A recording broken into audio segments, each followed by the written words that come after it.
And right now, one of my favorites is joining us via Zoom. I am so excited about having this man with us for about the next 20 minutes to talk about a brand new book that he has coming out in 2 weeks. It's called Whispers of the Gods, Tales from Baseball's Golden Age, told by the men who played it. And anybody who's ever read any kind of baseball books over the years knows the name Peter Golenbock, and he joins us right now here on Sports Talk. First off, Peter, thanks for the time and welcome to the show. How are you today?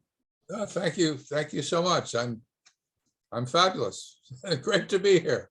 Great to be with you. You know, for somebody like you who's been writing baseball books for 50 years, this just seems like such a no-brainer to go ahead and put together a project where essentially you're taking some of the immortals over those years that you've spoken with and told their stories all over again through their own voices. It's just perfect.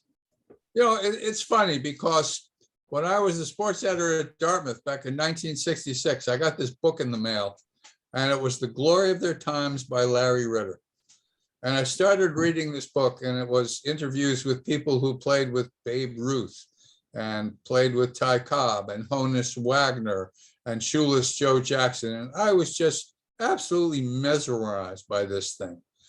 And it's sort of interesting because for the last, say, 40 years, as I did Dynasty, which was the history of the Yankees, and Bums, which was the history of the Brooklyn Dodgers, Wrigleyville was the Cubs, Spirit of St. Louis was the Cardinals and Browns, and Amazing with the Mets. It really didn't occur to me until a couple of years ago when Jim Bouton died. Jim and I had lived about 3 blocks apart from each other in Englewood, New Jersey. We were very close. I used to babysit for his kids. And I had interviewed him at fairly great length for Dynasty. And he had talked about, you know, how improbable it was that he would make it to the major leagues. And the other thing that he talked about was after Ball 4 came out, what happened to him. And I thought, you know, Jim may not be with us any longer, but his story certainly is very interesting. So I decided I would take his story, and then I had a call from Ted Williams one day. Peter, yes, it's Ted. Yes, Ted. I want to tell you why Joe Jackson belongs in the Hall of Fame. Get up here. You don't say no to Ted Williams. So I got in the car, drove to Ocala. I'm in St. Petersburg, Florida. Drove to Ocala, and he proceeded to tell me for a good hour why Joe Jackson belongs in the Hall of Fame. And in the middle of the conversation, he says, we have to call Bob Feller. Well, okay, let's call Bob Feller. So Ted calls Bob Feller, who basically says the same thing. At any rate, the whole thing was a wonderful experience. While I was living in Englewood, I got a call from a man by the name of Ed Froelich. Ed Froelich was the trainer for the New York Yankees under Joe McCarthy in the 1920s and 30s. And Froelich told me some just wonderful stories when he was with Brooklyn, and Babe Ruth was a coach with Brooklyn. He said, I asked Babe one day, I said, Babe, did you really call your shot? And Babe said to him, Ed, can you hear me? And Ed said, yeah. And Babe said, can you really hear me? And Ed said, yeah. He said, if I had called my shot, Charlie Root would have hit me in the head with the next pitch. Are you kidding me? No, I didn't call my shot. So that was one of the stories. And I put my interview with Ed Froelich in this book as well. Stan Musial is in there. Ron Santo is in there. Monty Irvin, who I was close to, was in there. When we here in St. Petersburg at USF, we had a panel where Monty and I were on the same panel. So I volunteered to drive to the middle of the state to pick Monty up and bring him to it. And I asked him, I said, you know, would it be okay if I interviewed you while we drive? And he said, yes, of course. And what he was telling me was that when he was in the Army during World War II, the African American soldiers were treated so terribly. He said that when Branch Rickey called him and asked him if he would be the first African American to play Major League Baseball, he said to Rickey, "Sir, I just can't do it. After what I've been through here in the Army, I think I would have a nervous breakdown. I can't do it. I'll let you know when I can." So of course, Rickey picked Robinson.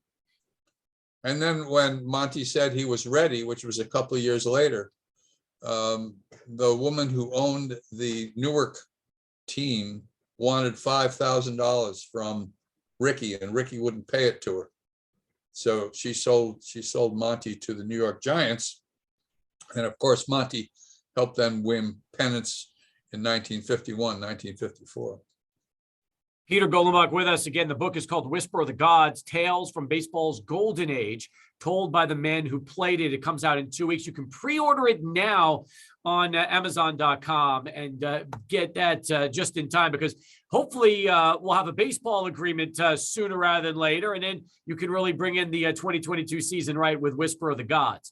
Now, I got to ask you, there are so many incredible people you have spoken to over the years.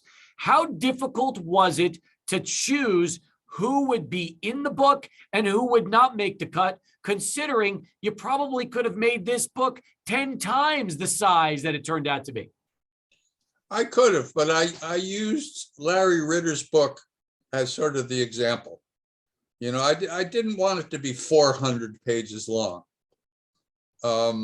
You know, you're reading about people's lives. So I figured, 20 pages per life would be about right. And I interviewed 16 different players, and Boughton twice, of course. Boughton's in the first chapter and the last chapter. That just seemed right.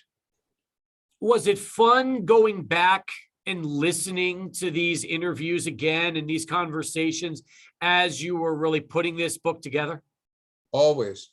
The joy of what I've done for the last 40 years is talking to these wonderful ball players. I mean, that's the joy of it, to try to learn something that you don't know. It was funny when I got my first contract to write Dynasty. I went to Yankee Stadium and I spent 3 months doing research in the Yankee, stadium archives there. Yeah. And when I got finished, I sat down to write the book, and it occurred to me that you cannot write a book based on old newspaper articles, because you're not going to write anything new. So at that point, I went to the editor who had given me $2,500, and I said to him, Nick, I need another $2,500. I've got to go interview all these ball players. And so the next 2 years, I went around the country, spent 33,000 miles, I figured out, driving around the country, flying around the country to interview ball players. And every interview was a joy. Every single one of them. I'm a combination of crazy baseball fan and also a historian at the same time. So what you're looking for is to learn something that nobody else knows. In terms of your style of interviewing and talking to the players, especially in those years, because let's be honest, there weren't a lot of books like that made on those subjects at that time period. Was it difficult for you to gain their trust to where they would open up and really tell you things that, would make a good story?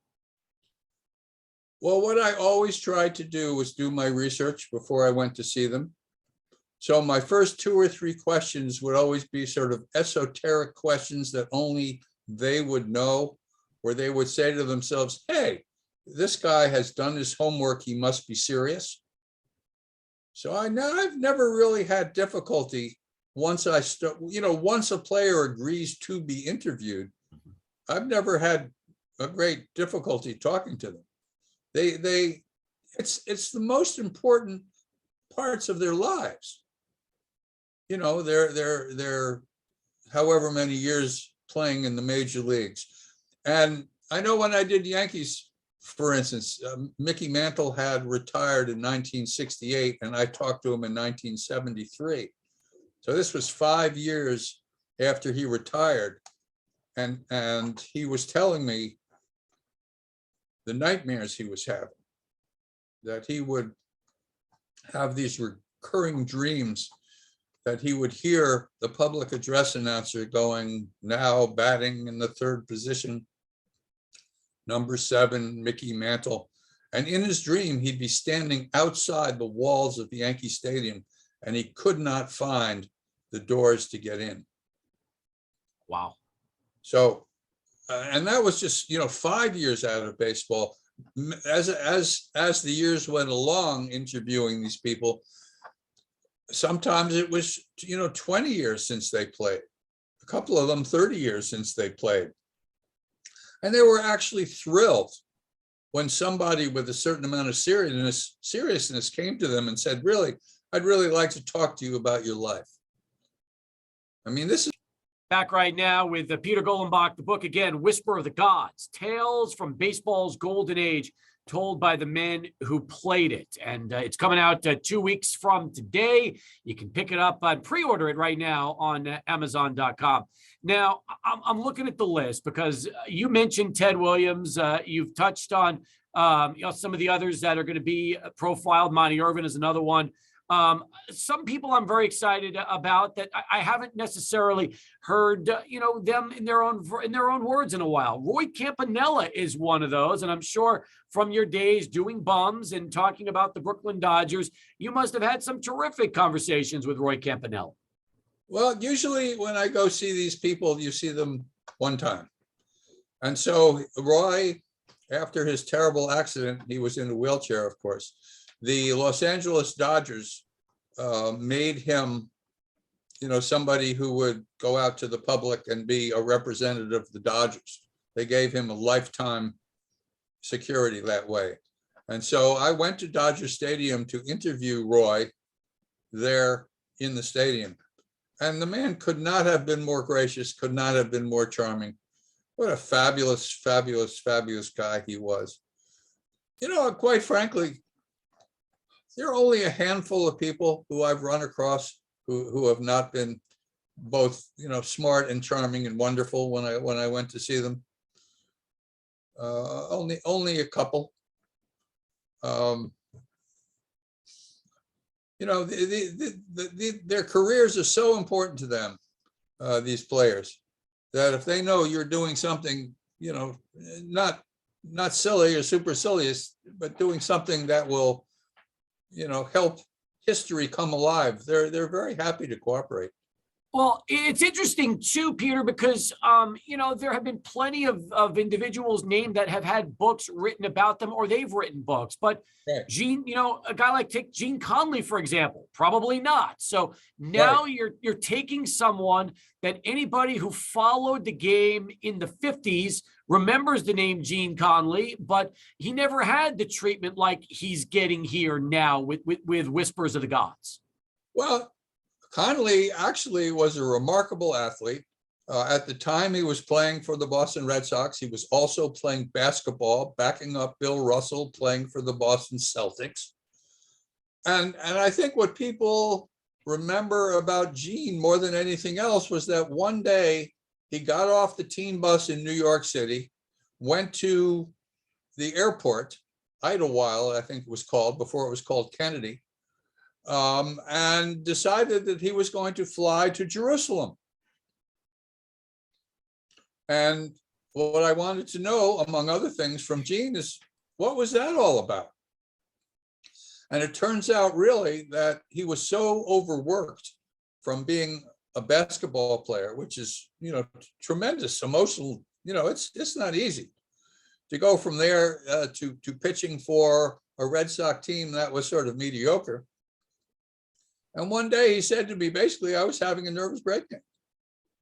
And he told me the story. The story's in Whispers of the Gods. It's in there. I love the guy. I just thought he was wonderful. You also devoted a chapter to Roger Maris. What was Maris like? getting Maris is an interesting story, and how I got Maris at all. The Yankees had given me the names and addresses of all their former players when I was doing Dynasty, and Roger was living in Gainesville. He had played 2 seasons for the St. Louis Cardinals in 66 and 67 after he played with the Yankees. And Gussie Busch had given him a beer distributorship in Gainesville. So I went to Gainesville. I drove up there, and his brother said, "I'm sorry, Roger's not here." And he made it sort of seem like he didn't really want to talk about what had happened to him. So I went on from Gainesville over to Atlanta, where I had an interview scheduled with Clete Boyer, who had a sort of a tavern bar, the Golden Glove. And he said to me, he says, "I'll meet you at 9 o'clock in the morning tomorrow." So I got there at 9 o'clock in the morning, and I sat and drank my coffee while the other large former football players sat at the bars drinking beer. And I sat there from 9 o'clock in the morning until 9 o'clock at night, when Clete Boyer showed up with Roger Maris. I mean, you could have knocked me over with a feather. It was quite amazing. So Clete said to the two of us, "You guys go sit down, and I'll be over in a minute." And I'm sitting staring at Roger. "Hi, how are you? Nice to see you," that sort of thing. And I'm thinking to myself, well, you better not ask him if I can interview him, because he might say no, and it would really ruin the evening. But about 2 minutes later, he said to me, "Shall we go outside and talk?"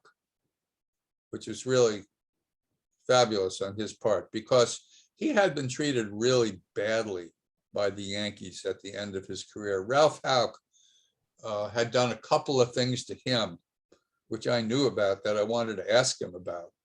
And so I sat on the hood of a car out in the parking lot of the Golden Glove, interviewing Roger Maris with my portable tape recorder.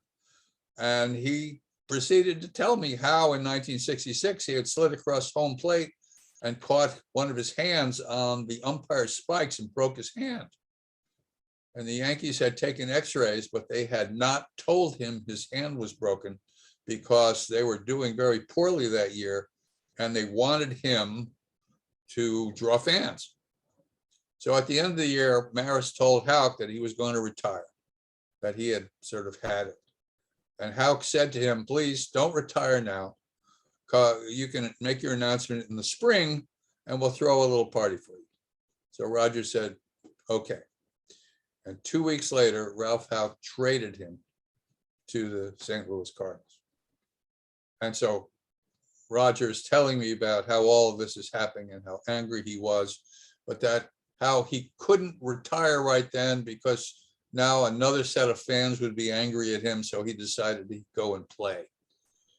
And why Roger Maris is not in the Hall of Fame right now, I have no idea. I mean, how many players break records the way he broke Ruth's 60 home runs in the season? Not only that, but he helped the Yankees to World Series in 60, 61, 62, 63, 64. And then he took the Cardinals to World Series in 66 and 67. Yeah. So, I've spent the last 10 years trying to get Gil Hodges into the Hall of Fame. And now my goal is to see Roger get in fairly soon. Good for you. Peter Golenbock with us here on Sports Talk. If people that have been listening to this conversation order Whispers of the Gods, especially after listening to what we've talked about for the last 15 minutes or so, what do you think they will enjoy most about the 17 chapters of this book? They'll enjoy most what I enjoyed most when I was listening to The Glory of Their Times. It was like listening to history come alive.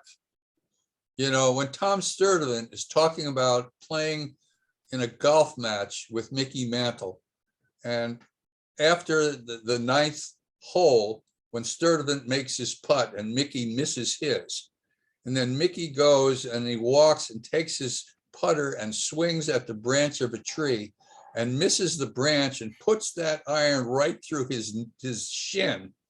So he's bleeding like a stuck pig. And you hear Tom Sturdivant saying to him, "Mick, we got to go to the doctor." And Mickey says, "The hell I'm going to the doctor. let's keep, we're playing golf. So they finished the 18 holes. And now Mickey's got to come up with some reason.